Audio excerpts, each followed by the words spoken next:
दिवस पर बोलकर आए हैं, संविधान पर बहस करके आए हैं। असदुद्दीन ओवैसी जी जो कि AIMIM के अध्यक्ष भी है और अब अपनी पार्टी की तरफ से इकलौते सांसद देश की संसद में है, लेकिन कोशिश ये करते हैं कि वो इस देश में अल्पसंख्यकों की आवाज बने। तो इसी पर पहला प्रश्न है, आप बनना चाहते हैं अल्पसंख्यकों की आवाज और मिलते हैं गिरिराज सिंह से, चक्कर क्या है ये?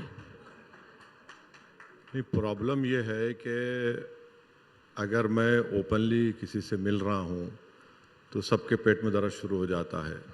कोई ये नहीं देखता कि मैंने क्यों गिरिराज सिंह साहब से जाकर मिली। वो टेक्सटाइल के मंत्री हैं और हमारे जहाँ से विधायक जीत कर आए मुफ्ती इस्माइल मालेगांव से, वहाँ पे सिंगल पावरलूम इंडस्ट्री है और उस इंडस्ट्री को बचाने के लिए उनके जो इश्यूज़ हैं उसके लिए बात करने के लिए हमने टाइम लिया उनसे।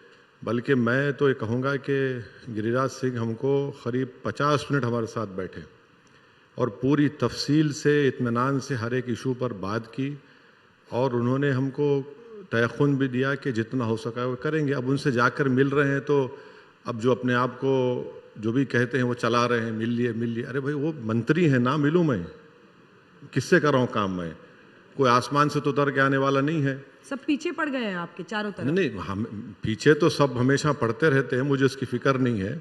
मगर मालेगांव की जनता को मैंने वादा किया था कि आपके पावरलूम का मसला है, हम जाकर मिले। वहाँ पर बांग्लादेश से चाइनीज़ फैब्रिक सार्क का गलत एग्रीमेंट जो है उससे आ रहा है, वहाँ पर बहुत इश्यूज़ हैं पावरलूम के, उसके लिए उनसे मिले। तो उसमें कोई मैं फिर से मिलूँगा जाके। अगर ये लोग ऐसा समझ रहे हैं कि भाई मंत्री हैं, मैं आज से 7-8 साल पहले स्मृति ईरानी से मिला था, उन्होंने तो पूरा मीटिंग बुलाई थी टेक्सटाइल की, उस वक्त भी ऐसे ही प्रोपेगेंडा शुरू करे। हमको काम में मिलेंगे, गिरिराज साहब से मिलेंगे, पॉलिटिकल डिफरेंसेस थे और रहेंगे बराबर, मगर वो कंसर्न मिनिस्टर है, उनसे तो मिलना जरूरी है। अब आ जाते हैं आज के संविधान वाली बहस पर। आपने देश की संसद में बोला है, आप मुस्लिमों की आवाज बनते हैं, लेकिन सवाल है कि आप नेता तो देश के हैं ना, आप सिर्फ अल्पसंख्यकों के नेता कैसे बन सकते हैं इस देश में? आप कहते हैं ये बीजेपी वाले हिंदुत्व बेचते हैं, हिंदुत्व से वोट कमाते हैं। आप भी तो बस अल्पसंख्यक एक विक्टिम कार्ड खेलकर आप उनके नेता बनना चाहते हैं। मेरी आवाज सुनो, आप उन्हीं की बात आज जितनी देर आपने बोला, आपने सिर्फ अल्पसंख्यकों के मुद्दे पर बोला। नहीं, उसमें बुरी बात क्या है? देखिए, भारत की पार्लियामेंट में जितने अपर कास्ट के एमपीज हैं और जितने ओबीसी समाज के एमपीज हैं बराबर हैं, और अगर किसी की नुमाइंदगी नहीं है एज अ ग्रुप, वो मुसलमान माइनॉरिटी हैं। आप 4% जीत कर आ रहे हैं और जितने एम्पिरिकल एविडेंस है, स्टडीज़ है कि मुसलमान सोशली, एजुकेशनली, इकोनॉमिकली बैकवर्ड है, तो आप कमज़ोर की बात करेंगे या ताकतवर की करेंगे? छोड़ दीजिए थोड़ी देर के लिए मुसलमान। और हमारे संविधान में देखिए इक्वालिटी जो है सिर्फ फॉर्मल नहीं, हमारा संविधान कहता है कि सब्सटेंटिव इक्वालिटी वो देश में होनी चाहिए।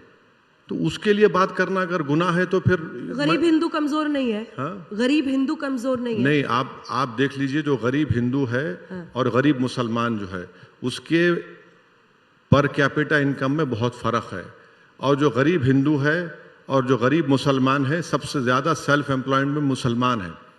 ये डेटा है, ये मेरा नहीं है। और कल को आपके दफ्तर में कोई हिंदू आए, बोले मेरी हालत तो ठीक नहीं है, नेताजी आप हैदराबाद के सांसद हैं, आपकी इतनी चलती है, तो आप उसके नेता नहीं होंगे? आपको जानकर हैरत होगी कि मुझे बहुत बड़ी तादाद में मेरे कॉन्स्टिट्यूंसी के बैकवर्ड क्लास समाज के, दलित समाज के और आदिवासी समाज के लोग वोट डालते हैं। लाख कोशिश कर लिए अमित शाह मेरे कॉन्स्टिट्यूंसी में आकर, म्युनिसिपल इलेक्शन के लिए अमित शाह एक वार्ड में आकर कैंपेन किए, वहाँ पे हमारा कॉरपोरेटर राजमोहन 10,000 वोट से जीता। तो ऐसा नहीं है, आप लोगों को दिखता नहीं। आप लोग कभी हैदराबाद आइए, हमारे ऑफिस में बैठिए आधे घंटे के लिए, अगर रोज़ 1,000 लोग से मुलाकात करते हैं हफ्ते में 6 दिन, तो उसमें आधे तो हमारे गैर मुस्लिम भाई बहनें हैं। हैदराबाद से आप देश थोड़ी बदलिएगा सर। अब पहुंचते हैं हम महाराष्ट्र पर। आपने इस बार कितने 16 उम्मीदवार अपने उतारे थे। पिछली बार चुनाव में आपको 7.5 लाख वोट मिले, 2 सीटें धुले और मालेगांव जीते। इस बार एक इंडिपेंडेंट पार्टी, मतलब इंडिपेंडेंट इस्लाम पार्टी उन्होंने बनाई और 164 वोट से आप 80% मुसलमान वाली सीट मालेगांव पर आप 164 वोट से जीते हैं। हाँ, तो यही तो first pass the post system का ईवल है ये। इसीलिए देश में first pass the post system जो उस वक्त हम लोग पसंद किए, सबसे गलत है।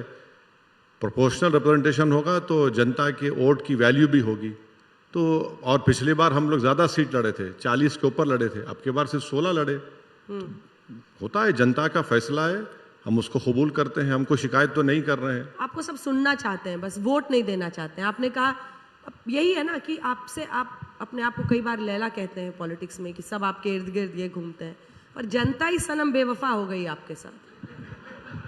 नहीं मगर देखिए, ये जो इश्क है ना, इश्क में बेवफाई बहुत बड़ी चीज होती है, वरना इश्क ही नहीं होगा वो तो माशाल्लाह, ट्रांजैक्शनल दाढ़ी तो रिलेशनशिप होगा। दाढ़ी तो आपकी पहले से है, अब इश्क में आप क्या बढ़ाएंगे? नहीं तो नरेंद्र मोदी को भी दाढ़ी है, आप पूछेंगे उनसे, आप नहीं पूछ पाएंगे दाढ़ी पे। नरेंद्र मोदी की दाढ़ी रखने वाले ही सेफ हैं, वो इसी जैसे दाढ़ी रखने वाले परेशान है आजकल के, कहाँ मेरे घर में खुदाई हो जाए कि 500 साल पहले कुछ था यहाँ पर। अच्छा ये बताइए कि आपके सांसद थे 2, अब इकलौते रह गए आप, इम्तियाज जलील साहब। हाँ। नहीं, इम्तियाज जलील को बड़ा बुरा ही बुरा हो रहा है सर पॉलिटिक्स में आपके साथ। नहीं, कहाँ आपको लग रहा है अरे बुरा है? सर विधायक 2 थे मालेगांव धुले, वो भी एक फिसल गए, तो नहीं, एक जीते कोई बात 164 से, नहीं, जैसे अरे कहते हैं वो भागते कोई बात नहीं, कोई बात नहीं, ये जनता है। नरेंद्र मोदी की मेजॉरिटी कम हो गई, अयोध्या हार गए, बहुत सी चीजें होती ना, हम जाहिर है तीसरी बार पीएम बन गए। हाँ, तीसरी बार पीएम बन गए। हाँ वो बन गए, उसके कई वजूहात हैं बनने के। 240 पे आके रुक गए, 400 पार नहीं हुए। आप क्या इसी से खुश होते रहिए। नहीं, इसी से खुश नहीं हो रहे, आपके सवाल का जवाब दे रहा हूं। अगर नरेंद्र मोदी की मेजॉरिटी कम हुई तो उनको भी रात में नींद नहीं आती होगी, क्योंकि फर्स्ट 2 राउंड में तो लीड नहीं कर रहे थे, अयोध्या की सीट हार गए, और कहाँ कहाँ उन्होंने महाराष्ट्र में कई सीट हार गए, तो हारे हैं ना। अब आते हैं दिल्ली में, अभी चुनाव की बाकी पार्टियों ने घोषणा की नहीं। ऐसा लगता है कि आपकी जो क्राइटेरिया और क्रेडिबिलिटी है सर उम्मीदवार चुनने की, वो ये है कि इसका नाम क्या, मतलब मैं आपके हर उम्मीदवार के लिए नहीं कह रही हूँ, कि क्या किसी दंगे में इसका नाम है, क्या किसी क्रिमिनल केस में नाम है। ताहिर हुसैन क्यों?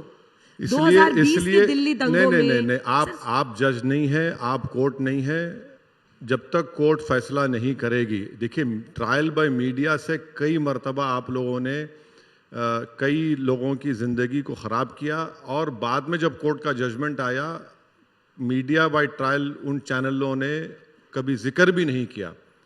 आज भी मैं कह रहा हूं कि कोर्ट में मामला है, कोर्ट तय करेगा। अब रहा सवाल क्यों दिए, क्योंकि कानून इजाज़त देता है। अब आप ये सवाल नहीं पूछ सकते प्रज्ञा ठाकुर से। भारत की पार्लियामेंट में ऐसे 40% या 45% एमपीज हैं जिन पर ग्रीवियस चार्जेस हैं, उनके बारे में कोई नहीं पूछेगा।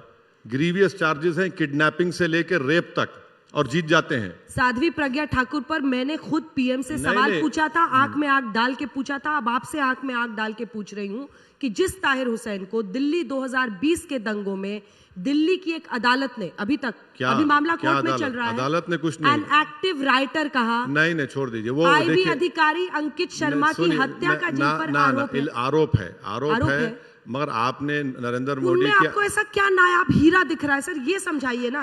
नहीं, मेरे को एक बात अच्छी दिखी कि आपने नरेंद्र मोदी की आंख में आंख डाल दिया। हाँ बिल्कुल, और आप सलामत हैं, बहुत बहुत शुक्रिया। नहीं, आपने ताहिर हुसैन पर मुझे सैटिस्फैक्टरी जवाब नहीं दिया। नहीं मुझे आपका क्राइटेरिया क्या है? नहीं मैडम, सुनिए मैडम, देखिए, मैं किसी टीवी चैनल पे जाके उनको क्राइटेरिया क्यों बताऊंगा? मेरे पार्टी ने, सुनिए, मेरे पार्टी का फैसला है, हमको लगा कि ताहिर हुसैन को टिकट देना चाहिए। कोर्ट ने उनको अभी तक क्या बोलते हैं, कन्विक्ट नहीं किया, और मुझे यकीन है कोर्ट इंसाफ करेगी। कोर्ट जरूर इंसाफ करेगा। जब इंसाफ हो जाएगा आप मुझे बुला लीजिए उस दिन। मगर मैं ये कह रहा हूं कि ट्रायल बाय मीडिया से अगर आप हर एक को ये मुजरिम है, ये इन्वॉल्व है, तो फिर कोर्ट को बंद कर देना पड़ेगा। अच्छा, आपकी नजर उन पर कैसे पड़ी? हाँ, अच्छा, नहीं, तो नजर इसलिए पड़ी क्योंकि अरविंद केजरीवाल के ऊपर भी केस है, वो भी जेल को गए। दूध के धुले में है क्या वो सिसोदिया अरविंद केजरीवाल?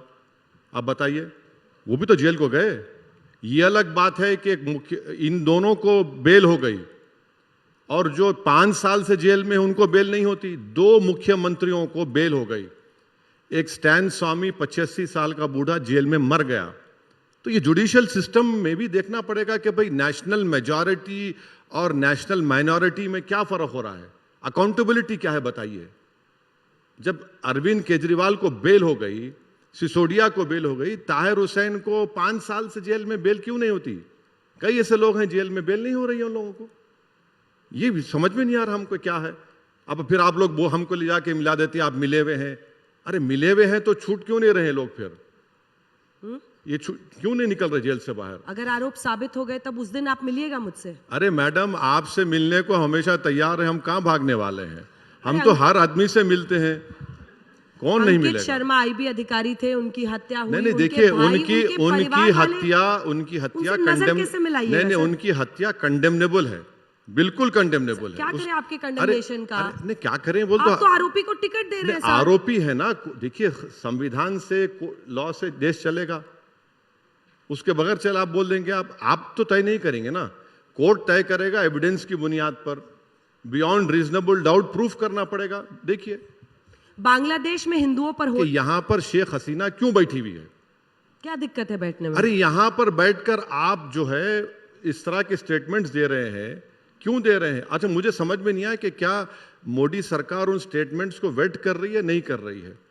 मगर बांग्लादेश के माइनॉरिटीज पर उनको कंट्रोल करना चाहिए, और खुद मिनिस्टर फॉर एक्सटर्नल अफेयर्स जवाब दिया कि फॉरेन सेक्रेटरी गए थे। शेख हसीना को लेकर एक फॉरेन पॉलिसी भारत की पहले से रही है, ये कंटिन्यूटी वाली क्या? पॉलिसी ना देखिए, ना कोई नहीं, गलत है। हम तो कह रहे हैं एमईए बंद कर दिया जाए, हैदराबाद में वहां पर सुन तो लीजिए। आप बार बार हैदराबाद से इतनी मोहब्बत क्यों करते हैं मुझे नहीं मालूम, मगर शायद आपको हैदराबाद अच्छा लगा होगा वहां पर। मगर ये बताइए कि हमारी देश की फॉरेन पॉलिसी उस देश से होगी या किसी फैमिली से होगी?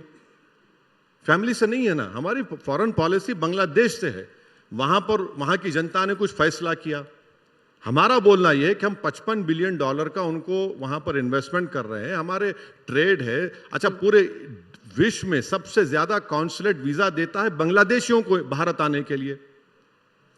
एक परिवार से नहीं है, वहां की नरमपंथी आवाज से है। वहां की नरमपंथी वर्सेस चरमपंथी जो लड़ाई है, वो आप और हम बहस कर ले, मगर वहां पर सरकार तो अब यूनुस की है, वहां पर उनसे बात करना पड़ेगा, और बात करना जरूरी है। उसमें बात नहीं करें तो कैसा होगा? मगर मेरा ऑब्जेक्शन इस बात पर है कि बांग्लादेश में वहां के माइनॉरिटी पे जुल्म हो रहा, और भारत के मुसलमान को कटहरे में खड़ा कर रहे हैं। अगर कोई मिल जाए तो उसकी आरती उतारो, ये क्या बात है? ये क्या बात है? ये जो नफरत फैलाई जा रही है बांग्लादेश के नाम पर भारत में मुसलमानों के ऊपर, ये बिल्कुल गलत बात है। कहाँ नफरत है सर? कहाँ अरे आप देखिए, मैं आपको वीडियो दिखाता हूं। एक महाशय कह रहे हैं कि अगर कोई मिल जाए दाढ़ी वाला, और फिर वो टोपी हो, फिर वो क्या बोलते हैं, वो बांग्लादेशी हो, उसकी आरती उतारिए। और महाराष्ट्र में क्या बोला जा रहा था? हमने तो ये मिनट ज्यादा इंटरव्यू रखा था, लेकिन 15 मिनट का एक आया था बीच में। हाँ, तो क्यों हुआ बताता हूं। 15 मिनट क्या था? 15 मिनट क्या है? 15 मिनट क्या है? मैं अगर बोलूंगा कि अंजना ओम कश्यप के साथ मेरा सिर्फ 15 मिनट का शो है, तो क्या बोलेंगे आप लोग? हो गया, क्या मतलब? सब बकवास है।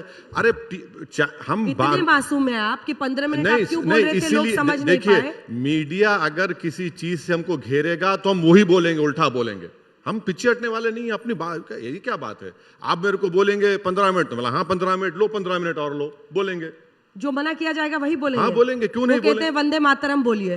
वो बार बार कहते हैं वंदे मातरम, भारत माता की जय बोलिए। अगर कोई वंदे मातरम पढ़ेगा, मैं साथ खड़े हो जाऊंगा, इज्जत करूंगा, नेशनल सॉन्ग है। मगर आप जोर जबरदस्ती नहीं कर सकते। जनगण मन है, नेशनल एंथम है, खड़े होते हैं, फखर से पढ़ते हैं, हफ्ते में 3-4 मरतबा और फंक्शन में। मगर ये आप बोले ना वो कह दिया, तो मैं क्या करूं? मैं वो नहीं करेंगे। नहीं, क्यों करेंगे? अरे आप मीडिया अगर यूं करेगा तो हम भी कर सकते हैं ना कुछ भी। इलेक्शन पर आते हैं वापस, और उसी के साथ अपने अंत की तरफ बढ़ेंगे। संभल में हुई हिंसा के बाद एक नई बहस छिड़ गई है। अभी places of worship act court में, सुप्रीम कोर्ट ने केंद्र सरकार से कहा है आप 4 हफ्ते में हलफनामा जल्दी से इस पर दीजिए, फिर मामले की सुनवाई होगी। लेकिन जो अभी तक पता चल रहा है, सरकार का ये मानना है कि जो उसमें बदलाव की जरूरत होगी तो बदलाव भी होनी चाहिए। सर्वे की मनाही उस एक्ट में नहीं है। संभल में सर्वे हो रहा था, कोर्ट ऑर्डर से हो रहा था, वहां लोगों ने पत्थरबाजी की और हिंसा हुई। मैं कतई जो मतलब वहां पर लोगों की मौत हुई है उसको सही नहीं ठहरा रही हूं, लेकिन उस पर आप लोग रोटी सेकने क्यों पहुंचते हैं? 5 लोगों की जान चले गई, जिसमें एक 17 साल का बच्चा भी है, और आप कह रहे हैं रोटी सेक रहे हैं। और पूरों को सीने पे गोली लगी, एक को पीठ में गोली लगी। क्यों मारा आपने? और आपको मालूम कि वो, मैं बार बार कह रहा हूं, वो लोग गए राइट ऑफ वे के लिए और झूठ बोले कि बाबरनामा, जो बाबरनामा का इंग्लिश में तर्जुमा किया उसके फुटनोट में लिख रहा है, उस ट्रांसलेशन में नहीं लिखा। आप एक बात बताइए, कानून है, भारत की पार्लियामेंट ने बनाया, आप हर जगह खोदेंगे। कल मैं कोर्ट को जाके बोलूं प्राइम मिनिस्टर घर में मुझे खोदना है, वहां पर कुछ था, कहां रुकेगा ये पागलपन? बताइए। विकसित भारत बोलते हैं 2047, ये विकसित भारत होगा? अगर मैं आज किसी के घर में जाकर खोदूं दिल्ली में, तो यकीनन खाने जहां खा का कुछ ना कुछ मिल जाएगा, तो मैं बोल दूं मेरी हो गई। वक्फ वाले कहते हैं कि सूरत म्युनिसिपल कॉर्पोरेशन अरे की जो मैडम, ये बिल्डिंग है, देखिए, सुनिए ना प्रभु, गुजरात वक्फ बोर्ड ने कहा है सर। सुनिए, अब मैं आपको समझा रहा हूं। जब ये वक्फ बोर्ड ने किया, सीओ ने किया, सीओ को गुजरात सरकार ने अपॉइंट किया, जब वक्फ बोर्ड एग्जिस्टेंस में था ही नहीं। ट्राइब्यूनल में कह दिया कि वो प्रॉपर्टी नहीं है वक्फ की। अब इससे बढ़ के और क्या करेंगे? हम ये बोल रहे हैं दिल्ली में 123 प्रॉपर्टीज हैं, क्यों नहीं देते नरेंद्र मोदी, जिसकी कीमत आज 10,000 करोड़ के ऊपर है? दे दीजिए ना, वो नहीं दे रहे हैं। और प्लेसेस ऑफ वर्शिप एक्ट जरूरी है, उसको भारत सरकार को फॉलो करना चाहिए। आप कहां कहां खोदेंगे? कहां? 5 लोग तो मर गए, और भी मरेंगे। ख्वाजा अजमेरी की दरगाह नहीं है, को 1901 में किताब लिखता है। दिल्ली में अभी जांच चल रही है। आज निजामुद्दीन औलिया में भी पुलिस पहुंची थी। जो रोहिंग्या है, बांग्लादेशी है, उनका आधार कार्ड चेक किया जा रहा है, कईयों का नहीं मिल रहा है। अरे भाई, आप करिए ना, आपको कौन रोक रहा है? आप चेक करिए, कौन रोक रहा है? वो अलग बात है, मगर आप हर जगह जाके खोदेंगे, निकालेंगे। प्लेसेस ऑफ वर्शिप एक्ट है, उसको फॉलो करिए, भारत को मजबूत रखिए, वरना ये हिंसा बढ़ेगी।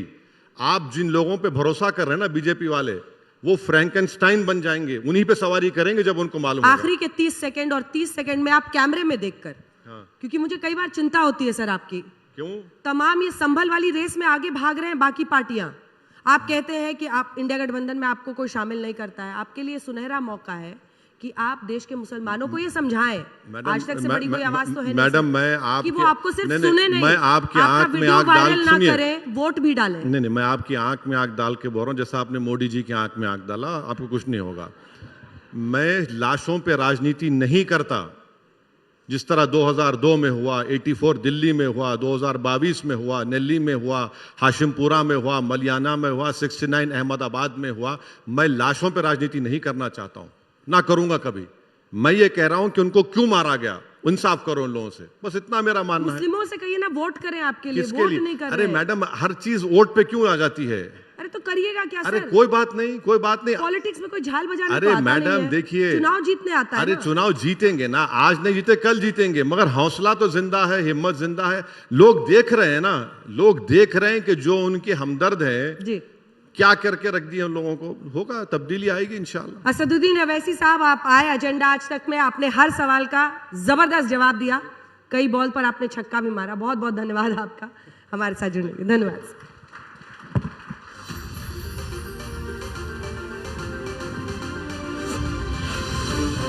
तो बॉल पे छक्के का जिक्र जरूर आपने कर दिया, और ऐसे ही शानदार